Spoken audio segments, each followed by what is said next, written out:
Students who've experienced trauma often exhibit signs and symptoms, but not all of them are obvious. So what should you be looking for? You're going to learn about that right now. Hi everybody, I'm Leigh from Literacy Teachers, and I'm all about helping you inspire, motivate, and change how your students read and write for academic success.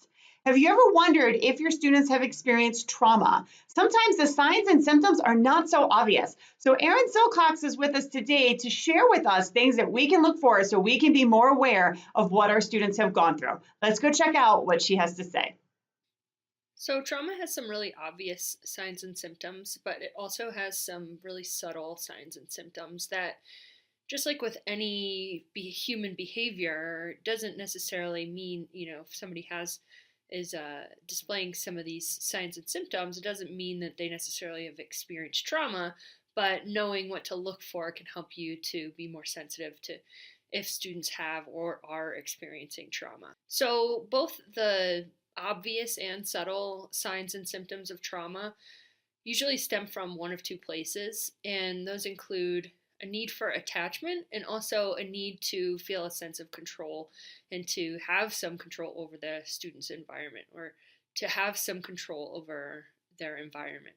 So I'll share with you 4 signs and symptoms of trauma that can be pretty subtle and might pass for normal student behavior, but along with other signs and symptoms, or if a student displays all of these signs and symptoms, may be red flags, very subtle ones. So one simple sign is dependence or clinginess.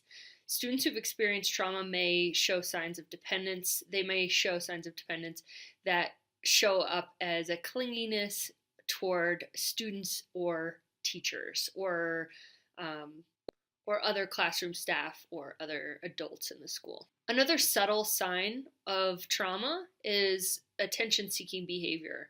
So students who have experienced trauma may have been neglected, may struggle with self-regulation, self-control, or hyperarousal. So if a student does show signs of attention-seeking behavior, this may be a student's way of getting control over their environment. It's usually a negative behavior, and it can also serve to help students be stimulated if they're hyper aroused, or it simply may be a maladaptive social skill that they've developed. The third subtle sign of trauma is an inappropriate attachment to material objects. Students who've experienced neglect especially, but trauma also, may struggle with knowing the limits related to material objects. They may be overly upset, and you may think it's out of proportion to whatever's going on. If let's say you try to take a material object away, or you attach some reward to the material object, they may struggle in ways that seem abnormal with that material object. The last subtle sign of trauma that I'll share with you is sensitivity to fairness issues. These students may be overly sensitive and overly aware of what is happening with other students compared to what is happening for them. And it may result in students being upset, agitated, or fixated in ways that seem to be exaggerated.